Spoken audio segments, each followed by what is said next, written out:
Yes, indeed. Welcome into another episode of Total Hockey Now here on the Total Hockey Now YouTube channel. That over there is at Ant Rivera 86. All the way down is at Fuzzy Chris 91. I am at Pucking Thoughts, Adam Bernard. Pleasure to be with you for another Thursday of NHL action. Kind of I don't want to say a light night because it's still 9 games, but 9 games for a Thursday, probably a little bit on the lighter end, but we'll run the board as always. We'll get to that in about 30 minutes. Before that, we'll we'll run through 5 teams who had some disappointing starts in October, but some of them seem to be shaking off some of that rust already, while others are very concerning. We'll dive into all those. But yeah, pleasure to have you boys here. It's first Thursday in November. We're already here. We're about an eighth of the way into the season already. Yeah, 1 month through. We've gotten a lot of great hockey. A lot of milestones have been passed through us to start this season. Which we will get into, one big one shortly. And excited for 9 games nonetheless. So let's do it. I'm excited. I can't believe we're already 1/8 into the season. I feel like it started yesterday, but this is great. I'm excited. And we're probably for a lot of teams past the 8th waypoint. I mean, I know don't know what the exact number is, but just rough estimate there. But nonetheless, first thing we got to get to, and for the final time that we'll ever get to use this graphic, the old Ovometer, we dusted that off. Gretzky's still crying in there because he lost the goal record, but nonetheless, now sits at 900 goals. So he's done it. He is, what's left to say about Ovechkin that hasn't already been said in terms of just being the greatest goal scorer of all time? I guess the only question now is, will anybody ever get close to 900? Will we see another 900 goal scorer in our lifetimes? But the way offense is going up,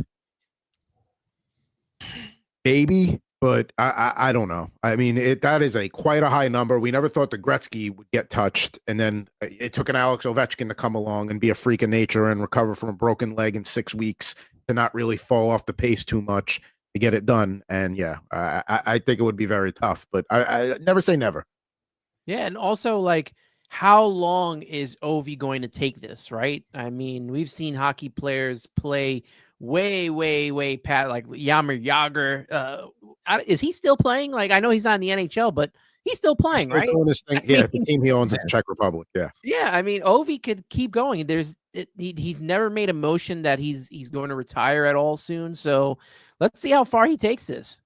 Is there going to be a quest to 1,000 goals? So, I mean, he's had 3 goals in 13 games so far, so roughly 1 every 4 games. So that puts him on pace for a 20-something. Because he's Ovi, we'll give him a little boost. We'll say 25 goals this year. So he'll be at 920-ish ending the season if everything stays the same pace. I can't imagine him wanting, maybe he does want to chase 1,000. I just don't think he will. Not at this pace. If he starts to slow down, I think it's okay for him to want to go back home, spend time with his family, his kids. Maybe he can play a couple of years in the KHL and make 50 million rubles or whatnot.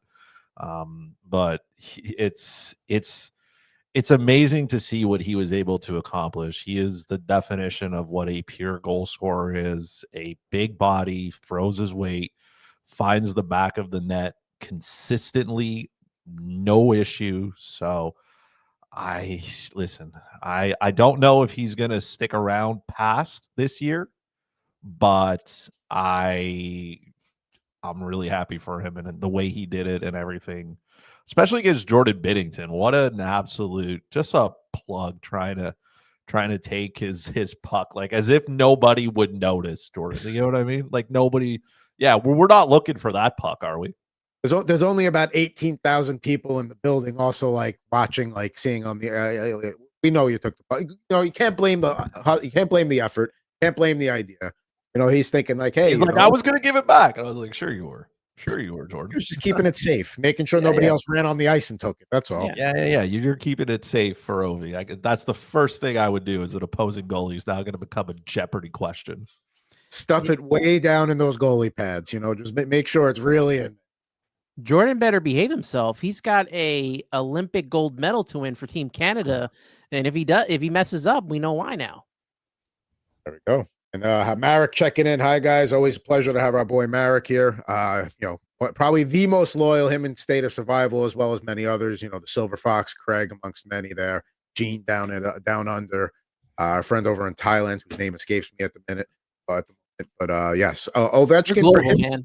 I don't think he's coming back for 1,000. I think that's just because now you're starting to, like you said, slower pace, starting to run the risk of like, okay, you are a human. At some point, your body's going to start to, I mean, Russian machine never breaks, but at a certain point, it might start breaking.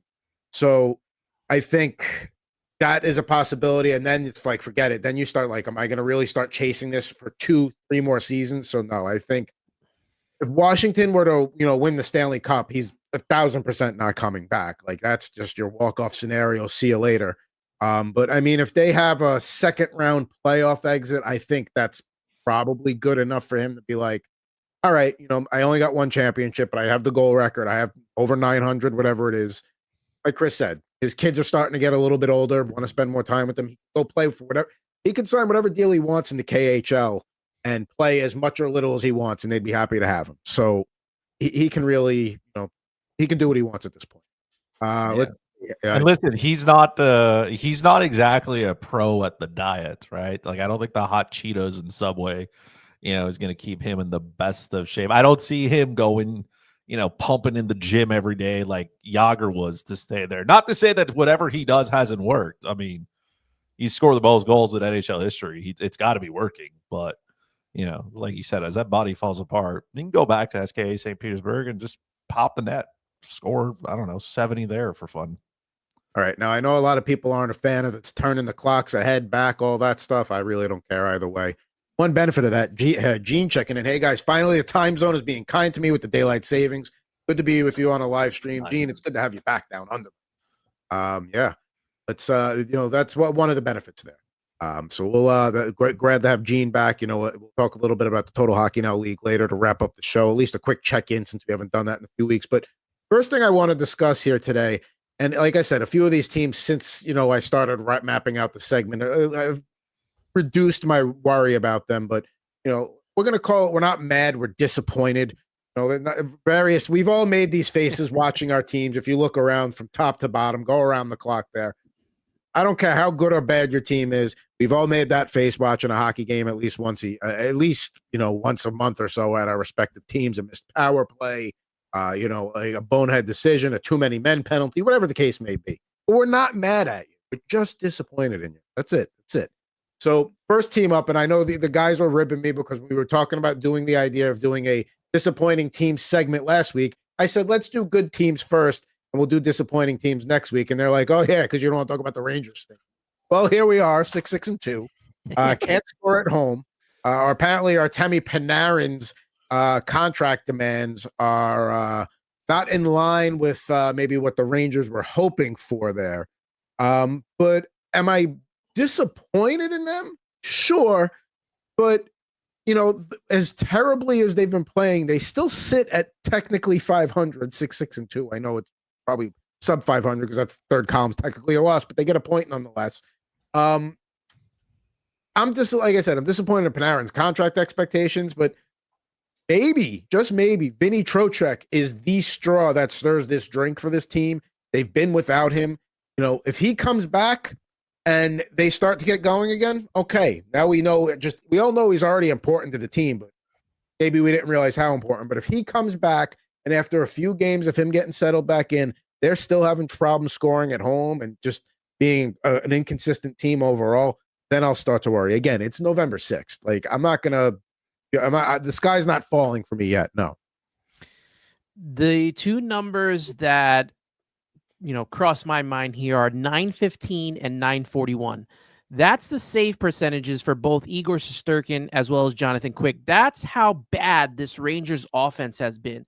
The defense has been good, and so has the goaltending. And when Adam Fox is leading the team with points, your defenseman, I mean, with the names that you have on there, Panarin, it shouldn't be like that. And the Rangers have been struggling a lot at home.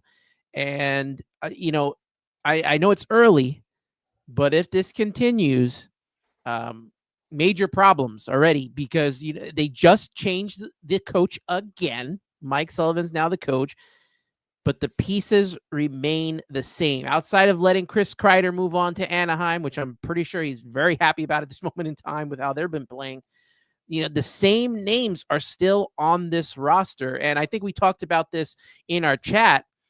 They let go of John Davidson and Jeff Gordon, when they announced that they were going to be doing this, rebuild, right? You can't rebuild in New York. That's all you hear. Can't rebuild in New York. And they announced, they announced that they were going to rebuild this team. And because they had a good season, they jump-started it back into the playoffs. And they went to two straight, not two straight, but they went to two conference finals, but they haven't been able to get over the hump. And now you're seeing what Gordon's doing up there in Montreal and how young they are and how upstart they are. It's finally paying off. You got to wonder, at some point, is this team going to finally embrace some type of rebuild if they continue to struggle? Now, they're definitely not out of a playoff spot just yet. It's, like you said, still early, but the early signs right now have just not been good.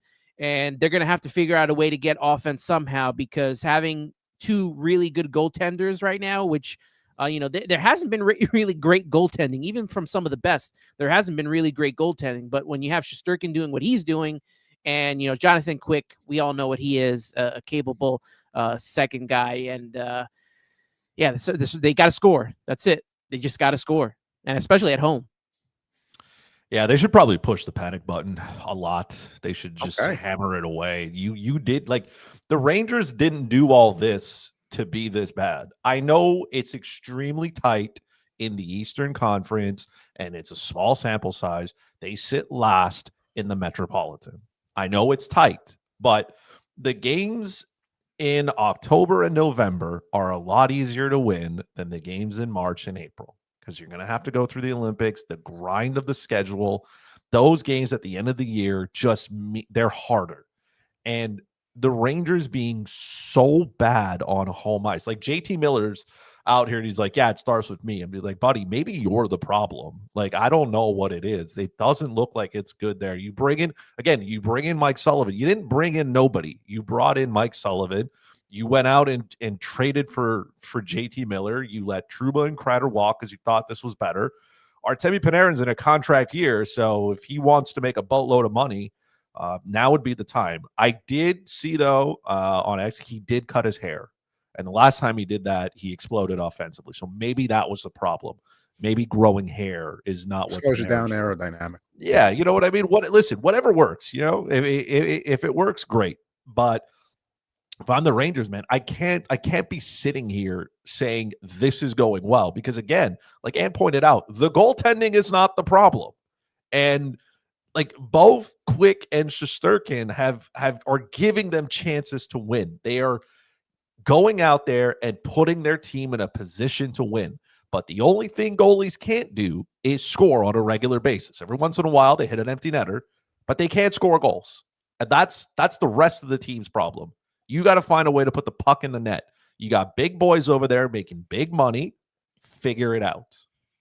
Now, when you look at their offensive woes, their first two wins of the season at Buffalo, at Pittsburgh, 4-0, 6-1, you think, all right, great. Whatever victories they've gotten since then have all been one-goal games, except the Vancouver game, which was 2-0, but one of those was an empty net goal, so let's really call that a one-goal game. That's when they're squeaking by. So, like, again, when Vinny Trocheck comes back, if they're still struggling to score, now I'm hitting that panic button. But until then, maybe he's just really the straw that stirs the drink for them, and he's just that vital to their top six that without him, everything goes haywire. But yeah, I mean, listen, the JT Miller thing also a little more time, and that's a little worth exploring, maybe a little bit more too. And that's the thing, for everything we're saying here and how pathetic their offense has been, they sit at 6-6-2. So like, it could be worse. Yes, they're at the bottom of the division, but they're not like, Calgary, who's 4-9-2. It could be worse. Yeah, but you expect Calgary to be bad. I know, but what I'm saying is, despite everything that's gone south, they still somehow have managed to eke out 6 victories. So I'm glad you see the glass half full, because I would be panicking.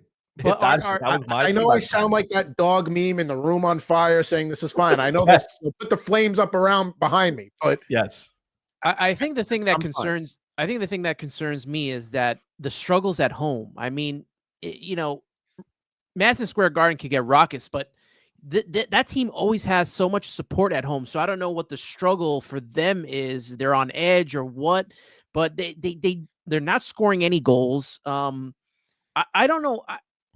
I won't say that I'm surprised that they're out to this start. They didn't really do that many crazy things this offseason to let me feel that they were going to be better than they were last season. Like there wasn't enough moves to be made to say, oh, you know what? This team is going to compete with the best in that Metro division. I just didn't feel that way.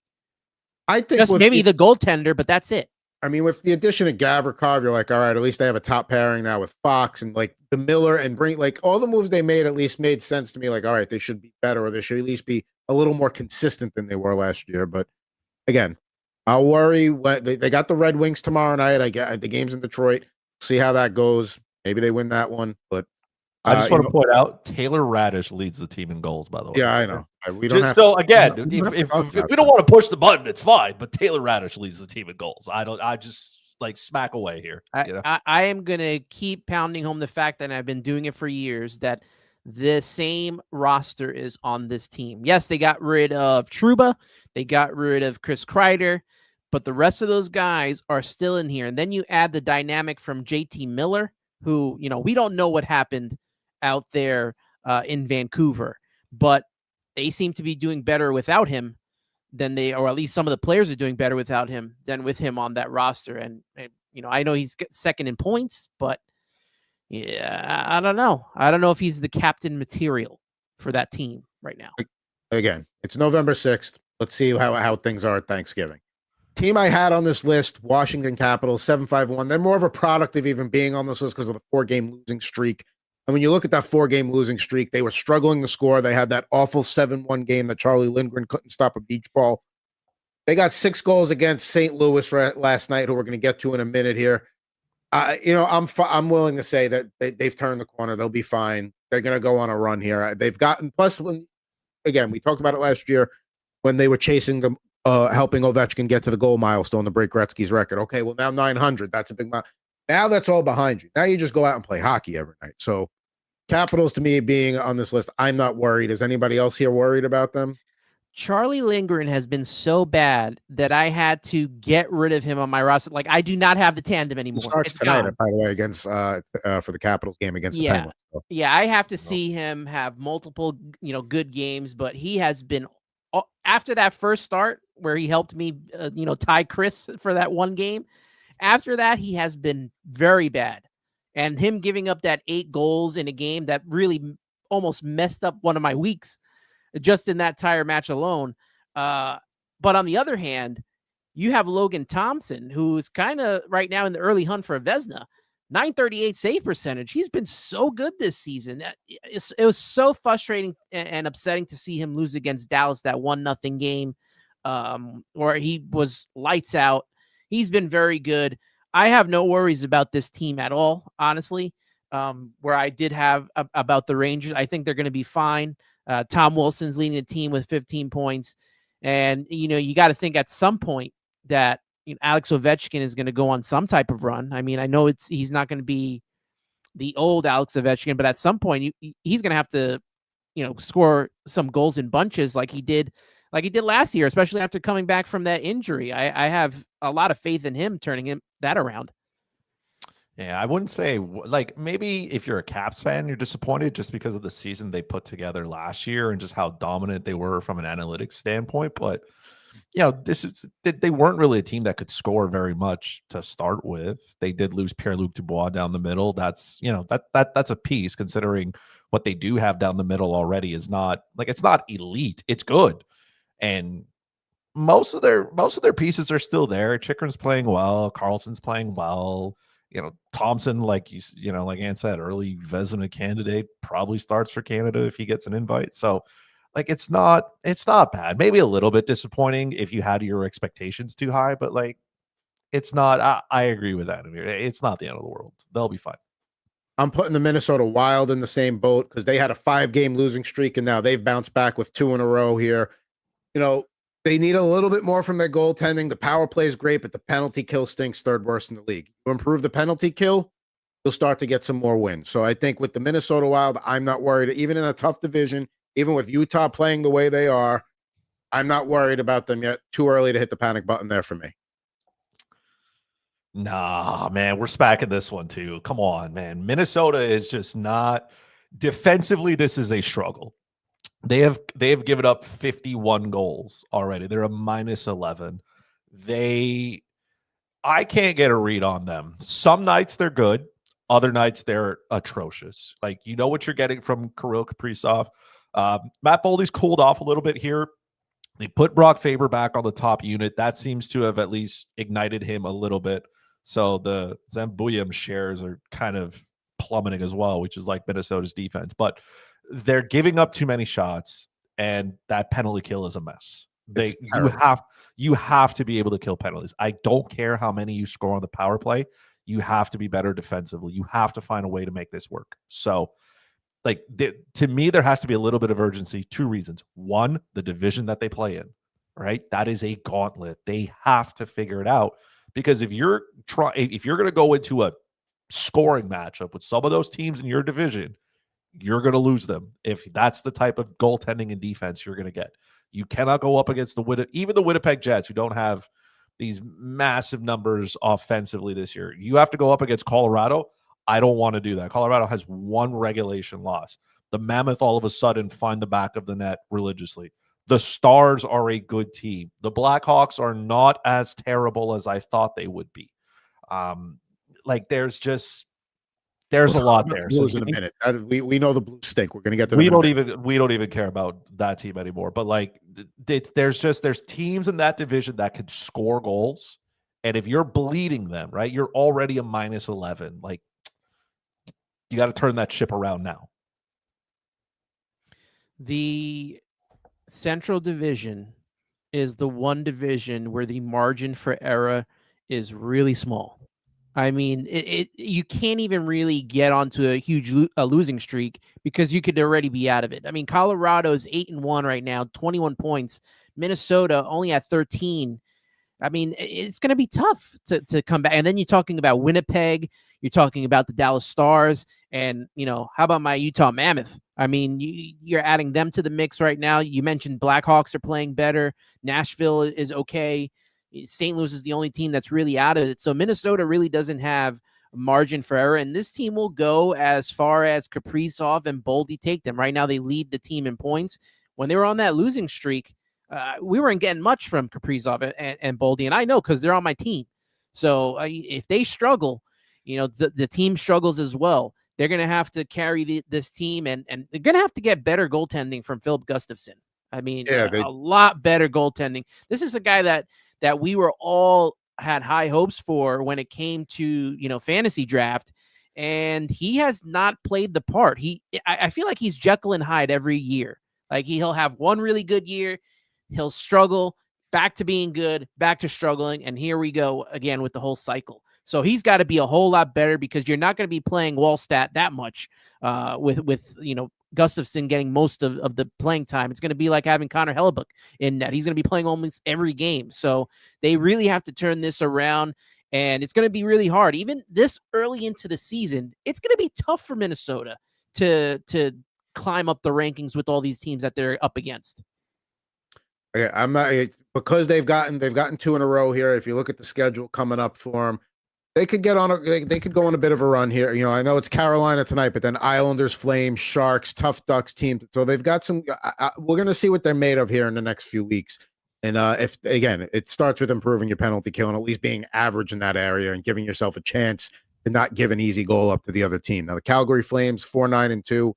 I'm not. Listen, yes, I wouldn't say worried, but I think what we're seeing with the Flames is last year, the run they went on down the stretch, and we see a team do this every year. They realize their backs are against the wall, and all of a sudden we're in playoff mode on like February 22nd, and they just start winning games. They're clamping down. Dustin Wolf was playing out of his mind for that whole last, 2-3 months of the season. And I just think we're seeing what the Flames are now out of the gate. Did I think they would be the worst team in the Pacific Division? No. That's where they sit right now. Again, still early, but they definitely look a lot closer to the Sharks of the world than maybe the Golden Knights or obviously the Ducks of the world, who are off to a good start. They're playing the Stars tonight. That's probably the game of the night. We'll get to that. But I'm not worried. It's just this is what you are. You're the Flames. You're not a good team. You don't score. Shout out Nazem Kadri, 1000th game. Good for you, but they're just not a good team. Yeah, I mean, he's really leading the charge, Kadri, in scoring for this team. He's been their best player so far. I think even in the off season we were like Calgary, they'll be all right, but I didn't think they were going to get off to this bad of a start, and that's because of Dustin Wolf and what he did last season. Now, he hasn't been great. He's got an 895 save percentage, but you get the glimpses. Every so often you get a glimpse of good Dustin Wolf. And let's be fair to him as well. The defense has not been good in front of him. I mean, there's been some games where he gives up 3 goals, but a lot of it's on turnovers and bad play from his defense. Yesterday, he had a really good game where he only gave up 1 goal and the team won.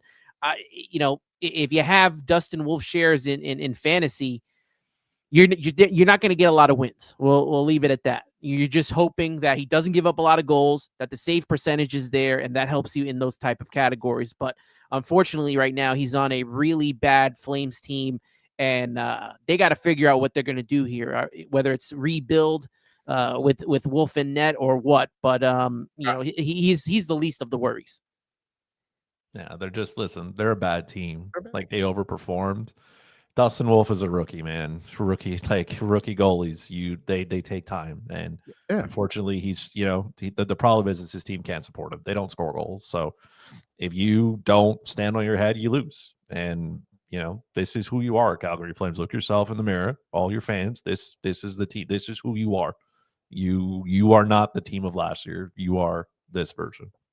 I mean, like, you talk about rookie goalies. Askarov got off to a miserable start for the first month of the season. His last 2 starts against Colorado and Seattle have looked a lot better.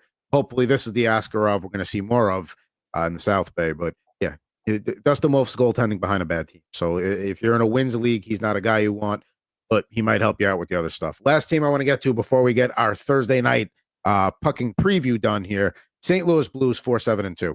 This is a team I'm worried about. This is a team that last year almost took the Winnipeg Jets out in the first round, played, good hockey down the stretch. I didn't label them the same way I just labeled the Flames, as though they were that team that just got hot down the stretch because they needed to. And now we're seeing a come back down to earth. Maybe that's what the Blues are here too.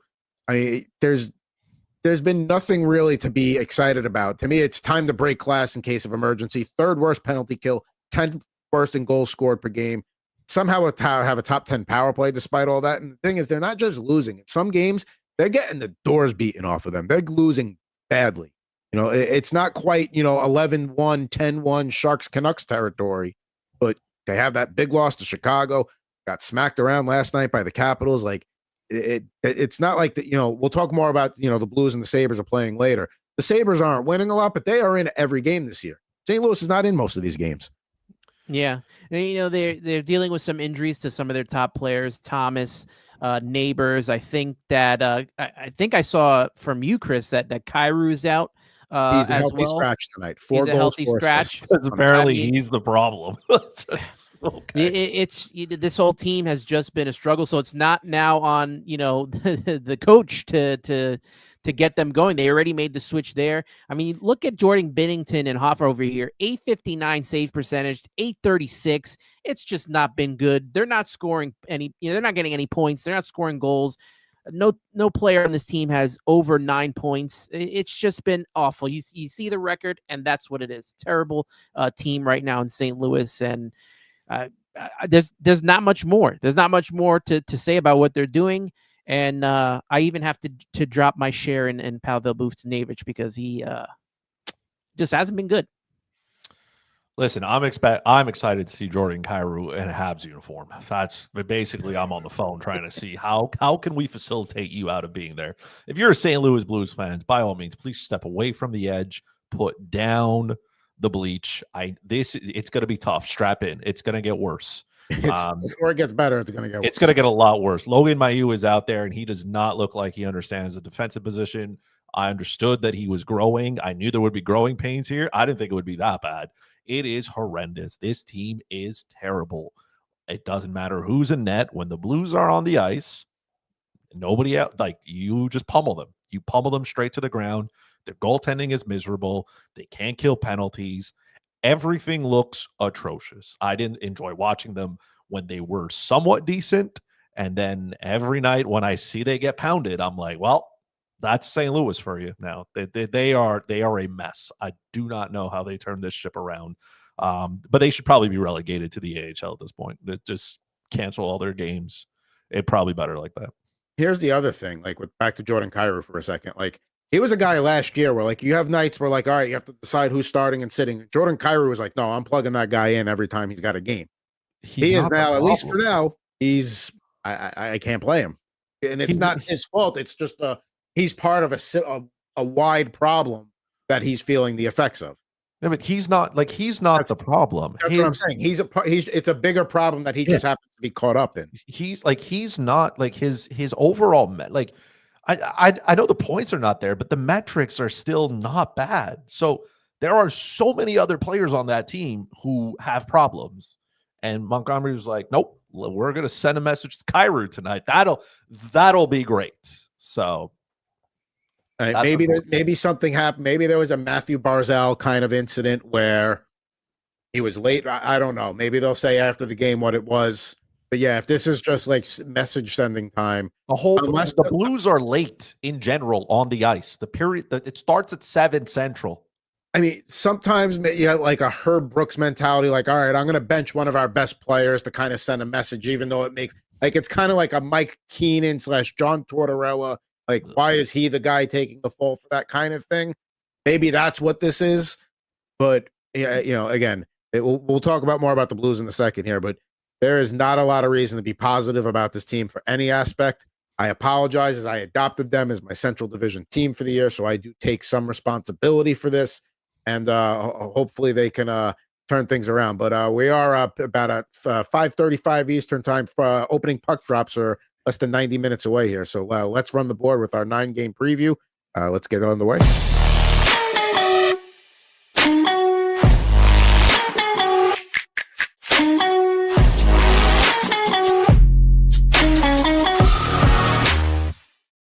All right, folks, it's our Thursday pucking preview. Like I mentioned, the 9-game slate last week. Our buddy Tony Rivers going 5-2 with his totals.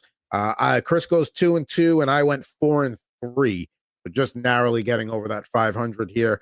Let's get to tonight's action here. First up, we're going to talk Senators at Bruins, 7:00 Eastern puck drop, one of the many ones. Linus Ullmark going against Eunice Corpusalo there. Looking at the game lines for tonight, as DraftKings is wont to do.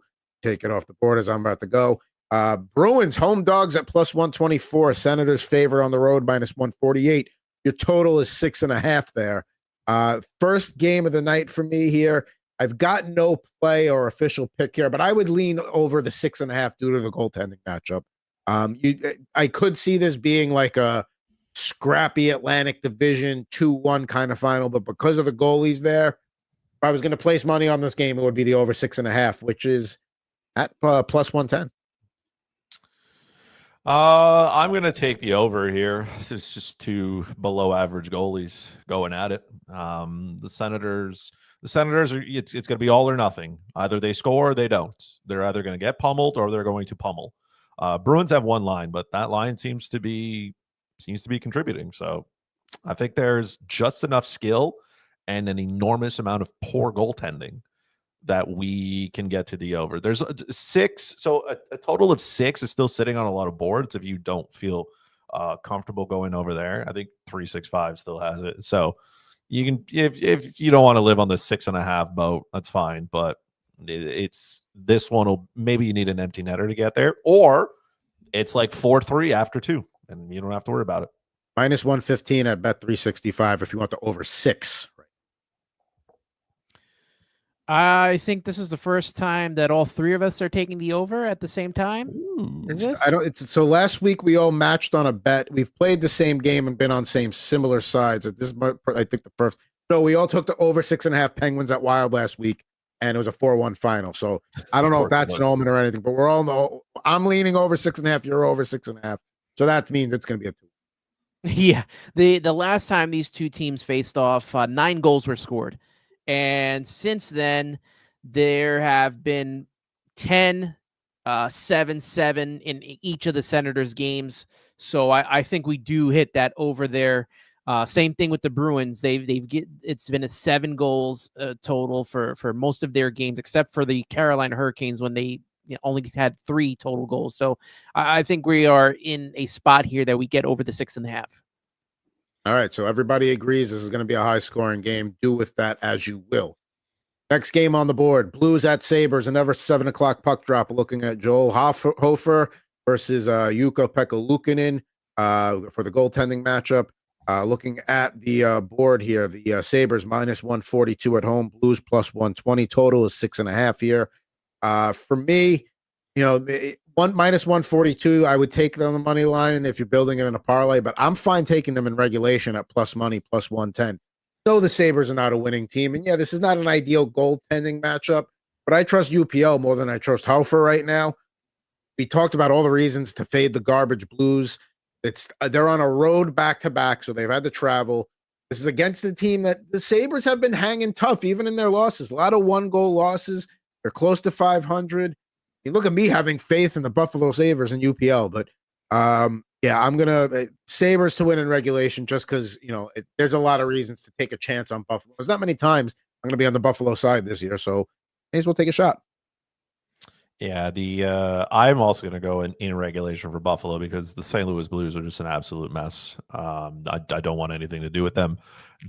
I mean, Joel Hofer can't stop the puck. It's just he's not even AHL quality goaltending right now. Buffalo is 5-2-2 at home, so at least they somewhat know how to win. And I will trust Ukko-Pekka Luukkonen. I mean, it's listen. I didn't want to be here, but Here we are. Here we are, Buffalo. Like if you lose tonight, we skip the AHL, you go straight to the EHL, or we fold your team.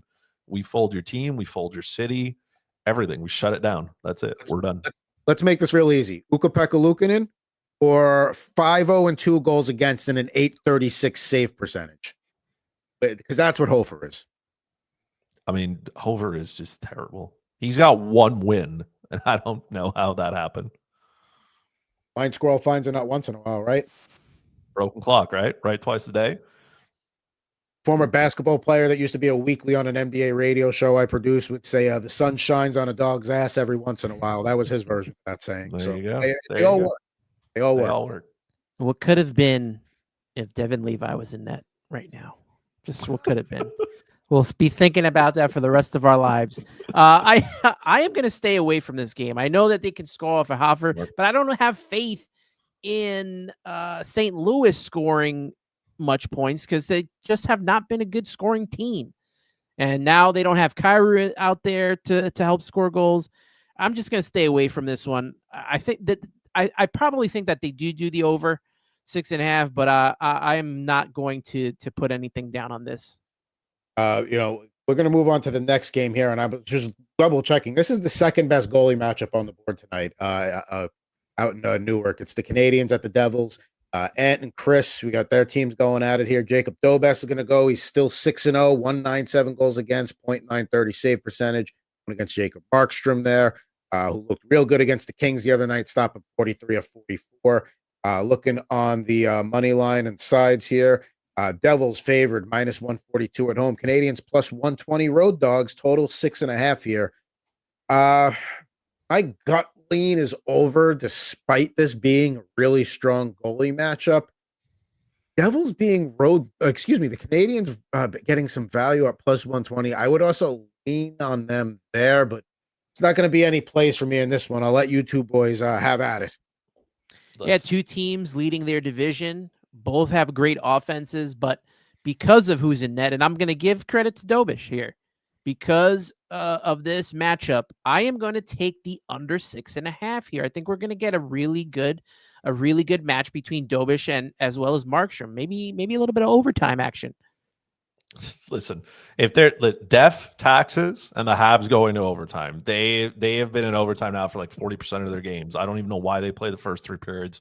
Just skip straight to overtime. They finally lost. Well, they lost in a shootout, so they're 0-1 in the shootout. They're 5-0, like in overtime. Once they get there, the skill starts to really show up. Here's a couple of things. The Montreal Canadiens power play now is clicking at 30%. That is wild. The Devils are also clicking their power play. Montreal's penalty kill is still working on it. But I mean, I can't go against Jakob Dobes. He's got to prove me wrong. he's got to do it. This is a tough matchup, but he's had tough matchups before. He is 6-0-0. The Mattress King is here. He's him right now. He's him. He's got all the confidence in the world. He feels good. He's looking good. Montreal, and like you said, you get a little bit of plus money. It's going to be a tough matchup. I'll give the Devils some credit, right? The Devils have not lost at home, but what a perfect opportunity for them to take an L tonight. Perfect opportunity. Canadians are seeking to avoid consecutive losses for the first time this season. Devils have won the 6 of their last 7 over Montreal. Brett Pesce to the IR, by the way, for the Devils. Cody Glass gets activated here. State of survival, checking in. Goalies have been killing me all year. Marek wants to know, are goalies having a hard time because they have no skill or no defense? Also, are you happy with Dobes and net over Monty? Yeah, I think this is a game. Listen, right now, Dobes is the starter, right? So you're playing a good Devils team on the road. You start your ace in that situation. You're very rarely going to play your backup there. And right now, Monty's the backup. So, yeah, I think that's the right move. No, Dobes was given the tougher assignment, right? There is no question about that. I get that for Montembeault, it was a challenge last game. I understand that. It shouldn't have been against Philadelphia. It shouldn't have been, but it was.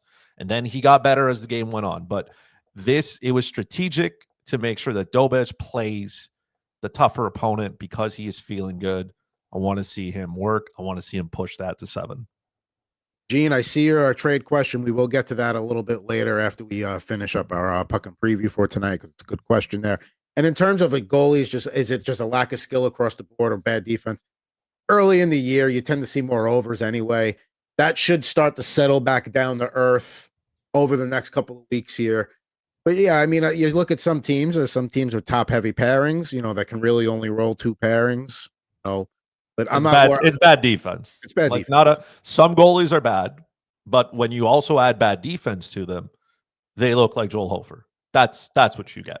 Some goalies are just terrible, and then they're on a bad team, and it makes it worse. Some teams can't execute the system that they're trying to learn.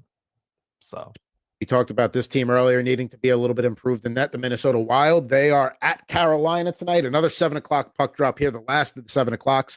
Wild have won their last 2 after dropping 5 in a row. Marcus Johansson on a 6-game point streak for the Wild. So if you're looking for a player prop or something like that tonight, might be a way to go.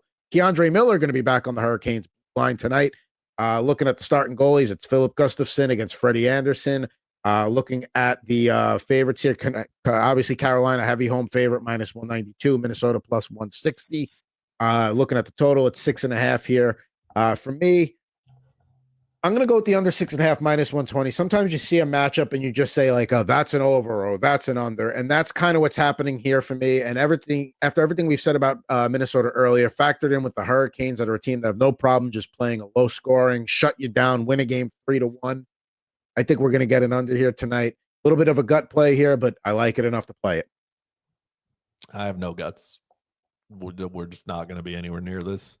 I can't trust the Wild. And listen, Freddie Anderson's numbers are not great to start. And it's good that Keandre Miller's back. It's going to solidify that blue line a little bit more. But this can go either way. I don't know what Minnesota team is showing up tonight. Like, are they going to come out and absolutely smash? Or are they going to have like 11 shots after 2 periods? I don't know. I just don't want to be involved with them right now. This is the love-hate relationship with the Minnesota Wild. We are at the hate part of the relationship. We're looking to work on it, maybe some couples therapy, so we can get back to, loving each other. You're muted, my friend. That was it. I was about to press that. I should have pressed the unmute button, but I was about to press the button on the over 6.5. But I said, you know what? I think I'm going to stay away from this matchup. I think I'm going to sit back, watch these two teams play, because I do feel like it could go either way, and I don't have a good read on this. But I want to say this: shout out to Nikolai Ehlers for finally being found. I mean, we got a goal in the net. It sucks that it had to be. Well, I don't know if it sucks, but it had to be against your Rangers to get it done. But Nikolai Ehlers is alive for all you fantasy owners. He has returned, and hopefully more to come. State of Survival. Carolina has that Bussy kid. He seems pretty decent now. Yes. Chetkov came back last night against the Rangers, or 2 nights ago, whenever the game was.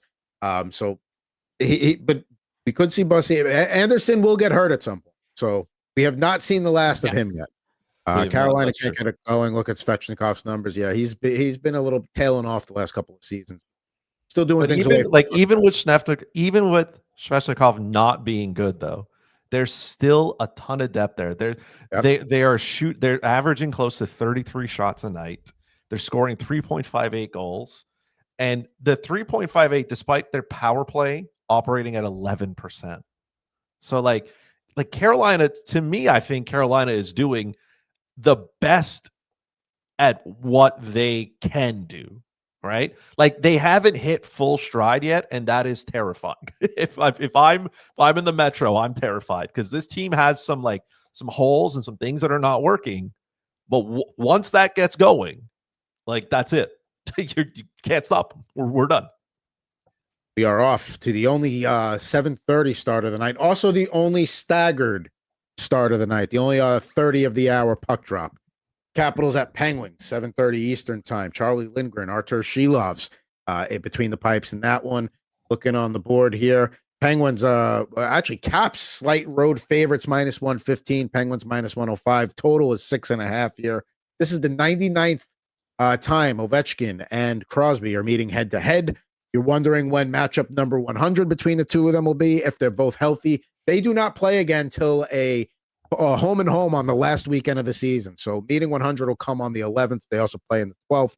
So yeah, quite the stretch. November 6th until April 12th between Caps Penguins matchups. I know you can't make everybody happy, schedule everything evenly and spread out, but that is a long time. But for the Capitals and Penguins to not be playing each other. God, the NHL hates itself. I mean, just whatever. Well, don't the Rangers and Devils not play until March? Something like that. Yeah. I used to be, when I had the season tickets, I used to know a lot more about little nuggets about the Rangers schedule. But yeah, I think they have a long time. It's definitely after Christmas. That's for sure. Listen, I'm taking the Penguins. I can't. I mean, Charlie Lindgren is just an absolute goal giver upper. And you know good job. Yeah, he's a GGU. He just can't stop the puck. So Caps played yesterday, right? Back to back. I know it's the Blues. They didn't really have to do much, but Penguins have been good. Penguins are good. They're 3-1-1 at home. I mean, Capitals are decent on the road too. If this is a tight game, I think the Penguins can do it. I think they can. So I will take them. I will take their money line straight up. I think that's good enough value there. Listen, for all the reasons said, I'm going to try and capitalize off of the back-to-back here. So yes, Penguins money line. That's probably my second favorite of the night, -105 after the Sabres play. Yeah, I know it's. I feel like because it was 900 last night, maybe a little bit of a letdown for the Capitals. Yeah, give me the Penguins on the money line all day. How much do you think Ovi drank yesterday? Not a lot, because I feel like it's a huge milestone. Don't get me wrong, but it's not going to even rival what he did with the Stanley Cup that lasted 3.5, 4 days. You don't think he was in the sauna for a couple of hours sweating out that Russian vodka? I'm sure he was, but I don't think it was anything along the lines of breaking Gretzky's goal record or holding a Stanley Cup out of a box at a Nationals game that the entire stadium could see a random Stanley Cup just hanging out of the outfield. That's fair, but again, he is the only player now in the NHL with 900 goals. You know what I mean? Like that's, I don't know. I think there was a little bit of Grey Goose in him. Oh, I'm sure there was, or whatever. Or whatever. Sorry, yeah, it can't be Grey Goose. Whatever the Russian vodka is. My apologies to the Russians. Smirnoff. Is it? There's a Capitals Penguins. We're both on the money line here for the Penguins. What about you, Ant? Shilovs versus Lindgren equals over 6.5 for me. I'm going to take over 6.5. I think goals are going to be scored tonight against these two teams. How about Pittsburgh, man? We talk about it being so early in the season, but if you're one of these teams that, or one of these fans that didn't think the Penguins were going to be good, and you're getting off to this start, you got to be pretty happy about it. I mean, 8-4 to start the season, looking pretty good so far. had decent goaltending. I think Penguins fans would take that every day of the week. Got 4 more games to get to before a couple of fantasy questions in the chat that I'm intrigued by, a couple of trade situations. I like it. I like what I'm seeing. We'll probably get through this one quick because I've got no play on Flyers Predators. I would lean Flyers. Flyers have won 3 straight against Nashville. The Predators have given up 2 power play goals in the last 2 games. So that's again, it's Vladar versus is it Saros going tonight here? They have not confirmed that yet. Let me just refresh one more time. But yeah, it looks like it's going to be, I mean, I would assume it's going to be Saros. I'm not seeing it there. It's not updated yet, but looking on if you want anybody on the money line, Predators minus 130 favorites at home, Flyers plus 110 on the road, totals 5.5. Like I said, I'd lean Flyers money line, but not a play. I listen, I could care less about these two teams in general and in terms of their play. It's the Peter Forsberg Bowl. This is the one that probably cures insomnia. Yeah, I think these are just two teams just in general. It doesn't matter what the matchups are that I generally seem to stay away from when it comes to any type of over under. So yeah, I'm out on this one. I could also potentially in under, but there's no plays here. So this is the one game of the night where you're not really getting any official picks. We got 3 games to go here, and this is the game of the night. Ducks at Stars at 8:00 Eastern time. Looking at the matchup there, you're getting Jake Ottinger, you're getting Lucas Dostal. So you're getting the 2 aces in the hole there. Looking on the board here, Stars heavy home favorites minus 192, Ducks plus 160. Total is 6.5 here. You know, this is one of those spots where, and this worked, with Dallas Winnipeg a couple of weeks ago. Crazy for me to be considering it over, considering the goaltending matchup. But Anaheim has scored at least 3 in their last at least 3 or 4 games. I think we're going to see some offensive muscle flex tonight from both sides here. So yeah, I give me the over 6.5 here minus 102. I will go with the over here too. I know. We're a lot of our picks tonight. We're just working. This is, take it as you will. Dallas isn't exactly a high scoring team, but their power play is operating at 31%, which I think is good. The Ducks are absolute wagons to start. I owe the Duck fans an apology. I was unaware of your game and the ability to put the puck in the net. Cutter Gauthier looked like he's just going to tear up everything. He is a shooting machine. The Ducks averaging 3.92 goals per game, 31 shots. They're fun. The Ducks are fun because they don't play well defensively, but they love the offense side. So that is like, they are all like, they're boom or bust here kind of going. Their penalty kill is still decent. They're hovering close to 80%. So it's not all gas tank here for them. But like you, I like the goaltending battle. The goaltenders are good, but I just think there's so much offense there and so many opportunities for them to score goals that it's going to happen, at least from the Duck side. Ducks are rolling. They've won 4 in a row here. They've gone over now, like only twice, but again, it's not terrible. But what I'm seeing from the Ducks is they can fill the net, and that's something we haven't seen before. They can hit you from multiple angles because they got multiple lines that can do damage. I like it. How about Cutter Gauthier, man? I think he leads the league in goals, right? He's got 10 goals. He is tied for the league in goals. First player, it's 21 or younger to be tied or lead the league in goals scored this late into a season since Patrick Laine in 2018. Yeah, he's really lighting it up. You know where he went in the draft? Last round, according to you. Last round to me. What a gift. What a gift, considering some of the other players that I have that have been stinking it up. But I'm going to go against you guys on this one. I'm going to take the under 6.5 here because I'm interested to see a possible, goalie matchup here between Dostal and Ottinger. I'd like to see that between these two guys. I mean, I obviously want to see the scoring from all these teams, and I would love to have Gauthier score some goals and maybe Lacombe because he's also on my team. But, man, it'd be nice to have a nice defensive game here between these two goaltenders. If you're looking for the over at 6.5, you could still get a slight plus money, plus 102 at DraftKings, plus 105 at ESPN. Bet a couple of books, have it at 6 if you want to have that insurance of the hook. The push. If you're looking to go under, Best under 6 play here is plus 105. Best under at that's at Caesars, and then best under 6.5 bet is going to be at BetMGM minus 118. So that's the game of the night. Really looking forward to that puck drop a little bit later. 2 games to go, but one question in the chat before we get to some of the fantasy related questions. What is a good power play percentage and what is a good penalty kill for teams? Now, it's still early in the season, so the numbers are still a little wonky, but once you have a good enough sample size, I would say a good power play is going to be at a minimum 22, 23, more like that 25%. You get north of that and it starts to really be electric. Penalty kill, minimum 85 to be called competent, adequate. You start getting towards 90. Now it's like, all right, you're a good penalty kill team. Yeah, you have to be around 80 on the penalty kill. Like that's what you should be. You should be striving for 85. If you have an 85% penalty kill and a 25% power play, like to me, you're considered like you're on the right track here. Anytime you can balance it out to get kind of 100, however you get there, combining the two is fine, right? Like if your power play is 30% and your penalty kill is 70, you've balanced out. You're not hurting yourself, but you're not taking full advantage of what you can. So again, good power play. If you're scoring 1 every 4 chances and you're killing 8 out of 10, you're in a decent boat. Things are going well. You're okay.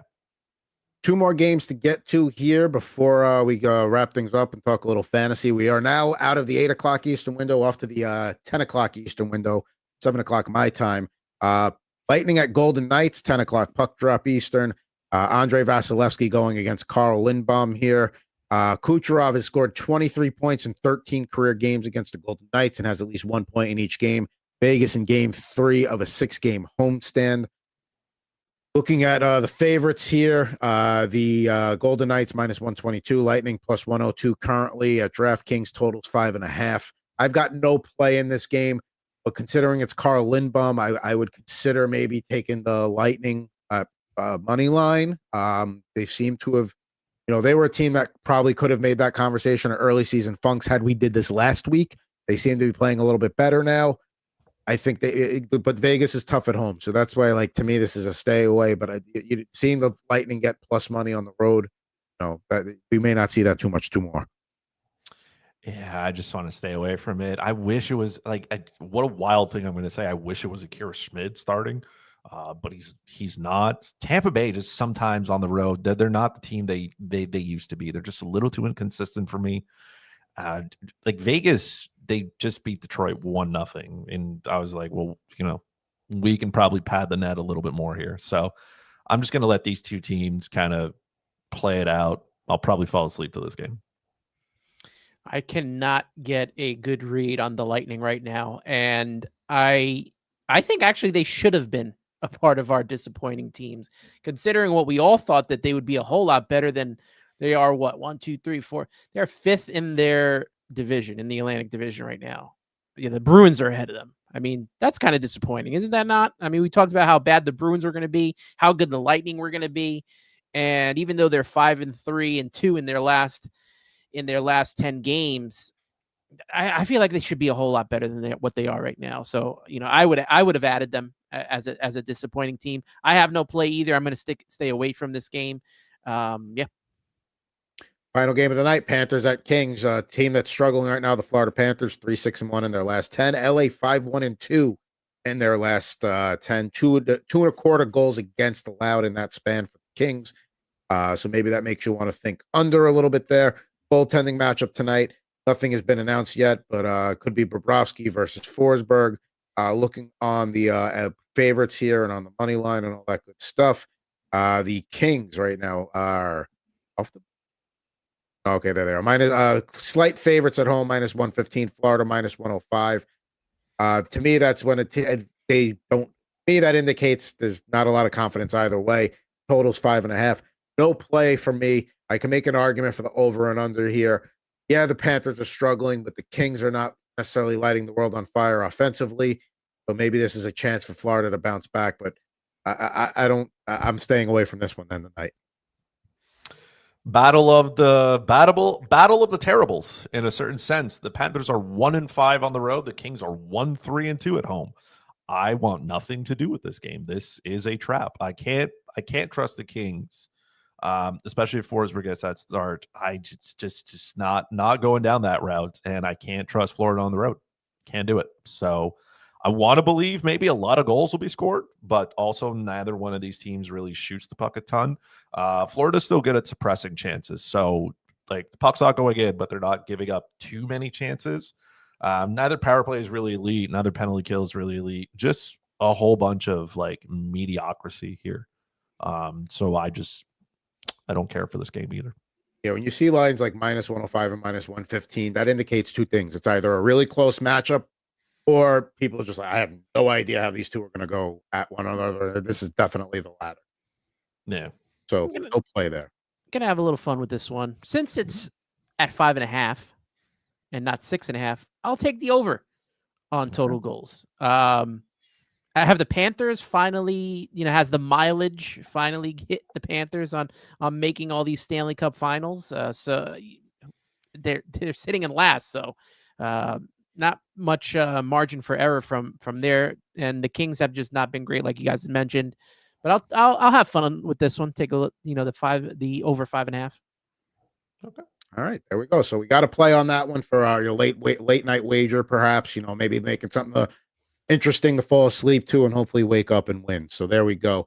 There's your 9-game pucking preview for Thursday night here, as we're just past the 6 o'clock hour here Eastern time, 3 o'clock Pacific. Let's get to the chat here. We have some good questions here. First up, back early in the show, Gene was offered Jack Hughes and Morgan Riley for JT Miller and Mackenzie Weegar in a trade in a league with similar categories to THN. I'm seriously considering with the way the Rangers are going right now. And Craig, one guy helping out another one. That's what we do here. If we can help you, somebody in the chat at that moment, somebody's going to get to you. Craig saying he'd take that trade. Weegar is falling without PP1 and on what he said, a tanking team, but has that peripheral floor. Riley sometimes loses PP1 to Oliver Ekman-Larsson and Hughes over Miller all day long while he's healthy. Fellas, we see that trade. We know where Craig sits on that. Very respected mind, Mr. Silver Fox over there. How do we feel about this trade? I mean, at the very least, he had me at Jack Hughes over JT Miller. Yeah, I think I think we're all in agreement here. And Gene, listen, I need you to pause the podcast right here, because on YouTube you can pause it.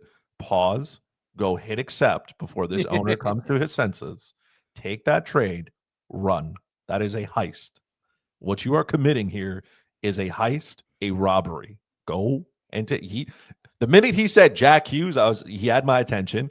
Morgan Riley and Mackenzie Weegar are about the same at this point. Like, Weegar's got a higher floor, sure, but you can find those peripheral stats elsewhere. Like, you can find a Radko Gudas. You know what I mean? Like, that's okay. That kind of guy. So it's basically Hughes for JT Miller. So just run. Just run. Take him. And the thing is, Riley gives you different categories than Weegar anyway. So it's a unless you really needed for what Weegar provides in the banger stuff. And like Chris said, you find that with other guys. Jacob Trouba's starting to I've been scooping him up because he's starting to shoot the puck. He's starting to produce offensively. I probably would even do Jack Hughes just alone for switch off, give them Miller and Mackenzie Weegar for Jack Hughes and take the one. Here's the thing. If it's giving you more, take it. No, obviously. I'm just saying because of it's all centered around Jack Hughes to me. And that's just not being a Devil's homer, but I mean, the elite potential that he has and what we've seen in the first couple of weeks from him, scoring goals, power play points, assists. I mean, you got to take that over what JT Miller could be. I mean, a couple of years ago, you were talking about JT Miller in the top 10. Now it's a whole different story. He's on a Rangers offense that's really not scoring goals, especially at home. It's just like you said, it's a heist. Even if the Rangers bounce back, and even if JT Miller's producing at a level that coincides with that, it's not Jack Hughes. And I understand the injury risk here with Jack Hughes. In a year-to-year league, especially, you can't worry about that. Dynasty league, maybe it's everybody here agrees. Go ahead and click. Call it Ocean's 14. That's the type of heist it is. There we go. We're already up to 14. We got another trade here from Craig. This one, he was offered Tage Thompson and Evan Bouchard for Austin Matthews and Lane Hutz. Ooh, that's a big one in a keeper league with similar settings. I've ignored it for a week, but tempted. Leafs are slipping and Sabres are improving. Oh man, I would keep ignoring it here, Craig. I would keep ignoring it. And this is coming from a podcast that's very pro Tage Thompson. Yes. Big on him in the offseason. It's a tempting offer. Yeah. But I don't know if I'm moving either Matthews and Hudson in a dynasty league. I mean, as tempting as Tage is and Bouchard, no, I would probably pass. The key to this whole conversation that he's bringing up is keeper league. Yes. Yeah. In a keeper league, you're keeping Lane Hudson, and you're obviously keeping Austin Matthews. I know Toronto's not great, guys, but yeah, it's. I know what Tage Thompson can bring. Like, he can be a 40-40 guy, but Matthews done that.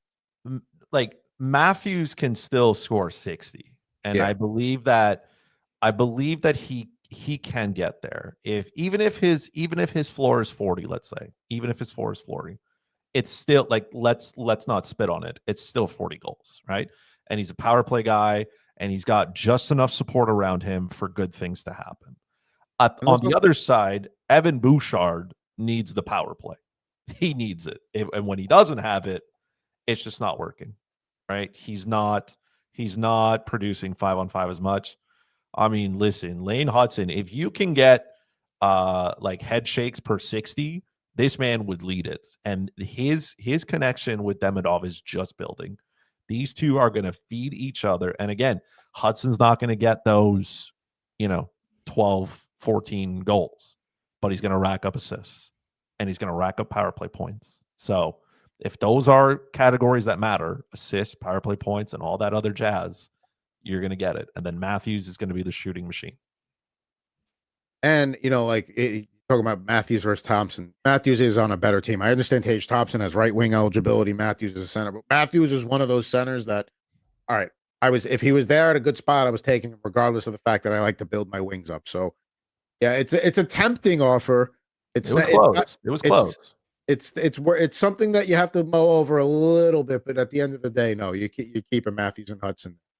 Before we wrap up, one last thing, state or survival. What are the odds for Schaefer for the Calder Trophy? Looking at DraftKings right now, he is the favorite, plus 105.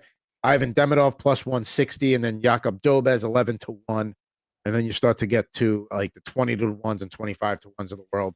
Right now, it is a 2-man race, potentially a 3-man race with Dobes if he keeps playing this way.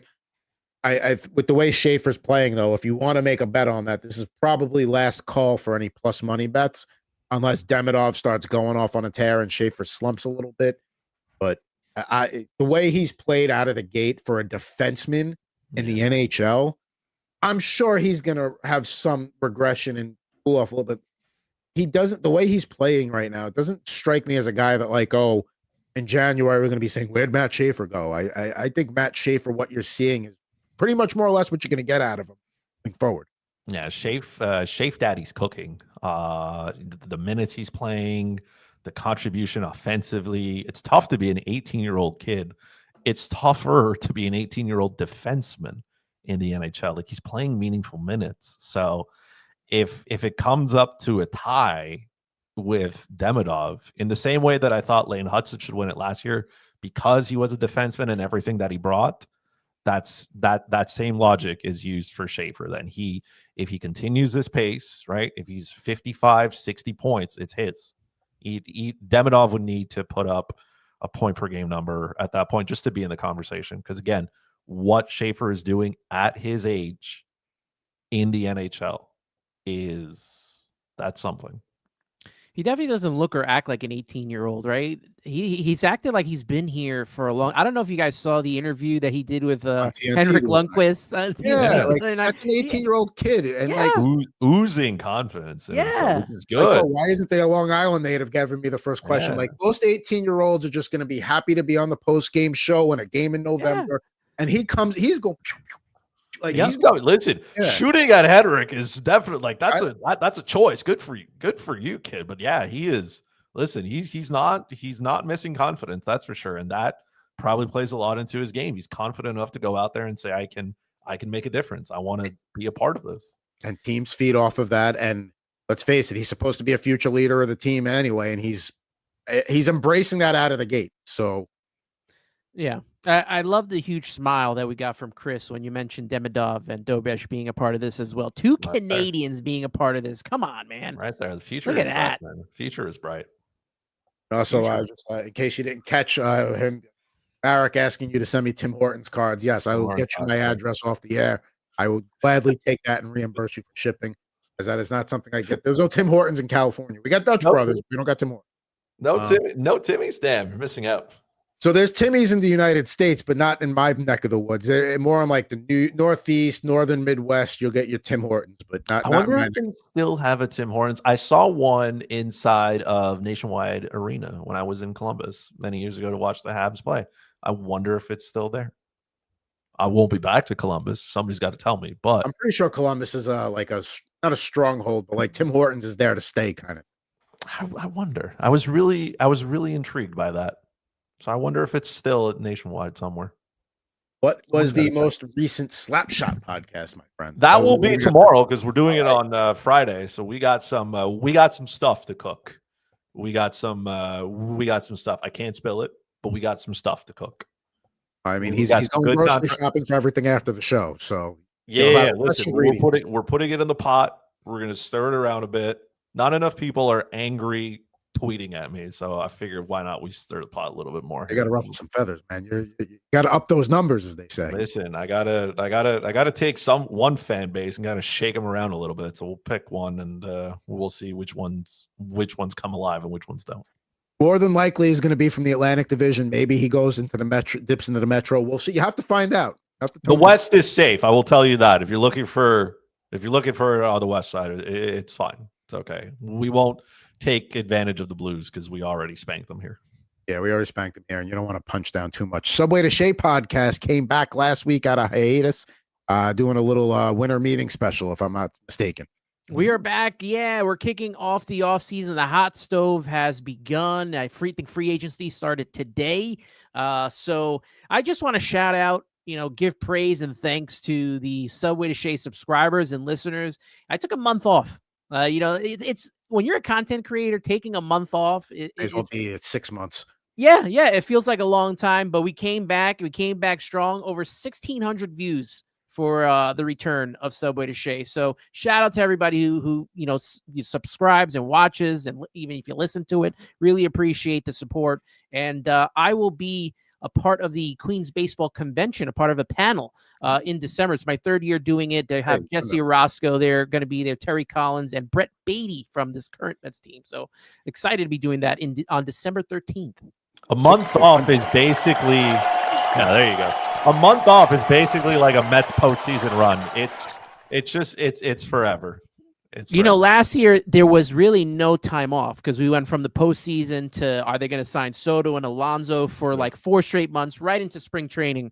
So by the time we got to October this year, whether they made the playoffs or not, obviously I was going to do the work and the content, but I was kind of looking for some sort of break in between. I mean, we all know the three of us know, and the Mets gave it to you. The Mets gave me what I needed, not the way I wanted it to end, but we all know how tough it is, putting together content for your channels. It takes a lot out of you. It's a labor of love, and sometimes you just need a break, and that's what happened. But excited to be moving forward with what's going to be a very, very important offseason for this New York Mets team.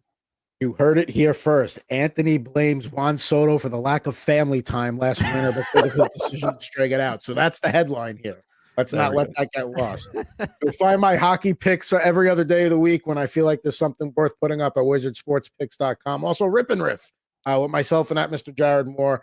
We're going to be full-blown football and hockey mode this week now that baseball season's truly behind us. Not big on basketball. We'll touch on occasionally, but it's going to be all football and hockey on the upcoming edition of Rip and Riff, which will drop on Monday. But that does it for this edition of Total Hockey Now here on the Total Hockey Now YouTube channel. Of course, follow us on all of our preferred platforms. At Fuzzy Chris 91 all the way down there, at Ant Rivera 86, at Talking Thoughts. Also reach out to the show, totalhockeynow@gmail.com. My line mates, it was a great one today. Back at you next Thursday, the 13th, for full-blown rundown of the NHL. Thanks for watching, everybody, whether you're live or later on. Appreciate you. Subscribe.